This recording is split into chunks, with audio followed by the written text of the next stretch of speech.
Okay, documentary.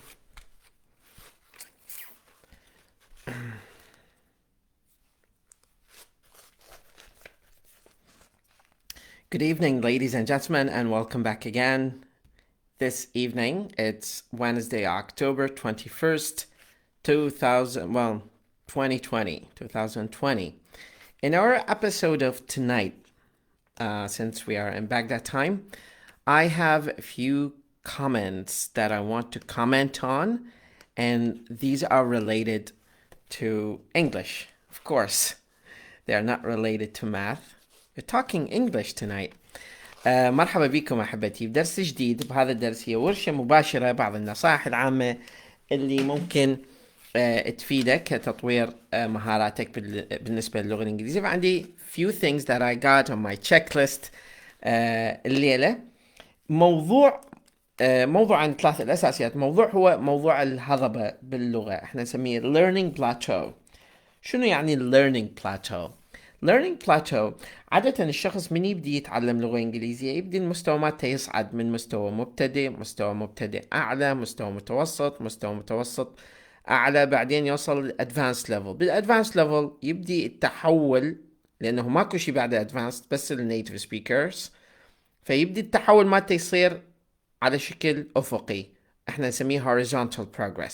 فيصير التحول مالته مستوى اللغة مالته راح يكون التوجه مالتها أفقي، بحيث أنه يقوم يتعود يتعلم شغلات إلها علاقة بالرياضيات، إلها علاقة بالفيزياء، إلها علاقة بالعلوم الأخرى، مصطلحات إلها علاقة بارتباطات وتخصصات أخرى.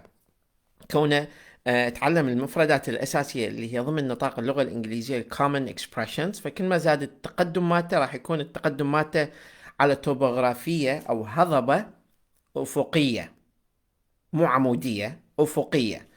هذا ايش راح يسبب للشخص؟ راح يقوم كل ما يتقدم فد ميلين راح يحس انه هو نفسه ما متقدم، لانه المفردات المعدة نفسهم مجرد يتحول يستكشف تخصصات اخرى وخيارات اخرى، فبالتالي راح يحس انه يحس عنده احباط اكثر، يحس انه هو مدى يقدم شيء جديد، يحس انه مهاراته مدى تتطور اكثر.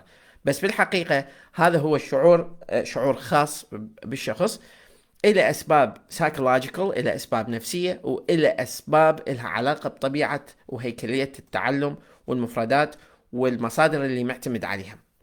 بصورة عامة هذا احنا نسميه learning plateau. وصوله بالتعلم إلى مرحلة الهضبة راح يصير التقدم مالته أفقي. وطبعا النقطة الحلوة بهذا الموضوع أنه مو فقط باللغة، أكو الأشخاص اللي مثلا مهتمين بشغلات التقنية عندهم مصطلح يعرفوه دائما يسمونه GAS Gadget Acquisition Syndrome، اللي هي متلازمة شراء الأجهزة ضمن الموضوع اللي هم مهتمين به. فعنده بدل ما يشتري كاميرا يشتري 10 كاميرات، ظنا منه انه هذه ال10 كاميرات راح تزيد الامكانيه مالته في انتاج محتوى افضل. Gadget Acquisition Syndrome. فهذه مو بالحقيقه ضروري جدا انه تصير للشخص انه استكشاف المواضيع اخرى مو بالضروري راح تخليه يتمكن من اجاده اللغه افضل. لكن النقطة الجوهرية اللي أريد أركز عليها أنه وصول الشخص إلى هذا الليفل هو حقيقة إنجاز بحد ذاته. in and out of itself هو إنجاز، لأنه وصل هاي المرحلة، مرحلة هذا مجرد يبدي ينوع المصادر ضمن الاهتمامات مالته، ويحاول يضغط على نفسه بتحديات أكثر. اضغط على نفسك بتحديات أكثر. مثلا طبعا أنه حجة ماكو مصادر، هذا الشيء انساه بعد، لأنه أنت عندك الانترنت، عندك أكسس الملايين المصادر اللي ممكن تتعلم على أساسه. أهم نقطة لازم تختار المصادر اللي هي ضمن نطاق اهتماماتك. أنت ما عندك وقت تقرأ، يعني أنا أحب أقرأ The New York Times، هذه طبعا أنا أوصي عليها بين فترة وفترة من شركات النقل اللي تجيب مواد من أمريكا ومن بريطانيا ومن أوروبا تجيبها للعراق وتدفع لهم رسوم. فأني أوصي وياهم على هذه النسخ، يعني مال الأشهر الفاتت. استقطع من هذه فقرات بالنسبة يعني المستوى المتقدم المتوسط. احتاج بعض المفردات من عندها، فاسويها عبارة عن اكتيفيتيز. فهاي كل وحدة من عندها هو لسن بحد ذاته، هو درس بحد ذاته. بالنسبة للدرس للقراءة، درس للاستماع، درس للمفردات. بالنسبة للمدرسين المهتمين نعتبر هذه مادة دسمة، لأنه مادة أولية authentic، لأن واحدة من أساسيات نجاح الدرس أنه يكون معتمد على مادة authentic، مادة أصلية، مادة حقيقية. فأنت من تجيب لهم نيويورك تايمز، طبعا احنا نتحدث عن مستوى متقدم. المستوى المبتدئ ما راح يتفاعل وياها، لأنه المادة صعبة، مفردات صعبة، يحتاج لها contextualization أكثر، يحتاج لها background information أكثر، فالشخص ما راح يستجيب لها أكثر. هاي النقطة الثانية، من تختار المادة اللي انت دا تتدرب عليها. طبعا النقطة الثانية بالتشيك ليست مالتي، لا تختار مادة معقدة أعلى ب3 أو 4 مراحل. دائما خلي قاعدة بلس 1، يعني مستوى مالتك زائد 1، مستوى مالتك زائد 1، لأن هذا راح يمكنك أنه ترفع مستواك 1 step up، وراح تتعلم مفردات جديدة. ولا تحاول تختار مواد، مثلا واحد يقول لي أنا دا أباوع فد 50 فيلم بالشهر بس ما دا أتعلم. اختياره للأفلام أما يكون أكشن أو يكون كاوبوي من فترة حقبة، الكاتب مالت الفيلم مختار نوعية الكتابة، نوعية الممثلين اللي راح يتقمص الدور، الأكسنت مالتهم تبع الأربعينات والثلاثينات إذا مو فترات 1800.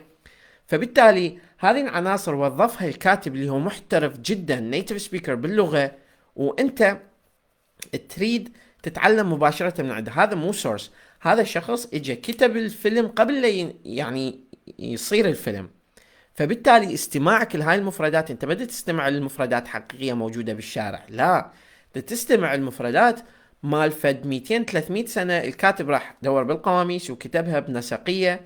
يعني انت مثلا من تسمع سوركن، الكاتب مال مثلا فيلم سوشيال نتوركس، طبعا النص سريع، النص قوي، النص بحبكة قوية، النص يبدي ببساطة وبعدين يتعقد. هذا مو كاتب عادي، هذا كاتب الاي كيو مالته يعني يقرا فد 300 يمكن. فمو من السهولة انت تستجيب اليه. هذا يحتاج لك تعرف الكونتكست، تعرف طبيعة الكتابة، البيئة التي يتحدث بها، الولاية، المنطقة، هاي كلها عوامل. تقدر تستفيد من مسلسلات اجتماعية، لأن المسلسلات الاجتماعية الكاتب اللي يكتبها ياخذ بنظر الاعتبار حقبة زمنية تكون على الأقل فد 10 سنوات 15 سنة. اللغة valid، اللغة اجتماعية، اللغة بيها social indicators أو مؤشرات اجتماعية معينة. هذه كلش حلوة، اسمها The Big Bang Theory. يعني تقدر يعني موجود أعتقد على السينمانا. هسه أنا عندي مجموعة الأقراص مالتها تتباوع، فاني مضى فترة الأقراص بس حاليا أنا محتفظ بيها لأنه كلش أحبها. هذه المسلسلة اجتماعية، هذا شخص ذكي، مجموعة شباب، اللغة مالتهم ضمن يعني لغة الشباب. فبالتالي هذه عناصر تفيدك حتى تتعلم اللغة authentically. هاي مسلسلات اجتماعية أنصحك تشوفها. عندك مسلسل سوتس، عندك مسلسل هاوس اوف كاردز بس شوية معقد أكثر هذا لأن مش مسلسل قانوني. عندك مسلسل ماد مان. المسلسلات أولا تخلي عندك اندماج ويا الشخصيات، لأن راح تعاشرهم experiential learning، راح يكون تعليم تجريبي، راح تظل وياهم فترة طويلة، مو فترة ساعة ونص وينتهي الفيلم وتنتهي الأحداث مالته. فيلم عبارة عن compressed events. لكن من تجي تتحدث عن المسلسلة سيزونز، فراح تعيش وياها الدور، راح تعرف هذا الشخص شلون يتحدث، تتقمص الشخصية مالته. عندك إمكانية تكتب كومنتس أو تسوي فلوجز عليه. الأشخاص اللي عنده كسل وما يقدر يقرأ، هذه ممكن تعالجها بكل سهولة. المادة اللي أنت تتدرب عليها حاول تشرحها الشخص آخر، لأنه هذا احنا نسميه reflective learning أو احنا نسميه reversed learning، أنه أنت بدل ما تكتسب حاول تنطي. هم صحيح يقولون بالإنجليزي those who do not know what to do they go teaching. بس الفكرة وين؟ أنه مرات الشخص اللي مثلا احنا عندنا 3 أنواع من الشخصيات اللي هم tactile kinesthetic، ذولا جماعة علم النفس يعرفوهم، visuals، auditory، اوديو فيجوالز. ذولي كل واحد له فد نمط معين من التعلم. فانت مرات الشخص تشوفه كلش اكتف، ما يحب انه يقعد يقرا مثلي سجاج ويشرب قهوه ويجي يركز بالكتاب وماكو نويز. هسه حاليا احنا شلون تقدر هذا الكتاب تقدر انت تصور نفسك بالتليفون مالتك، تشرح الفصل الاول لنفسك، تشوف نفسك شلون تتحدث باللغه، وهذا حيفيدك اكثر مستقبلا حتى شنو تطور مهاراتك بالكونفرسيشن. مهاراتك بالكونفرسيشن ضروريه جدا. فاحنا عندنا مثلا هسه هذا مثلا هذا كتاب اسمه كلاس روم اسسمنت.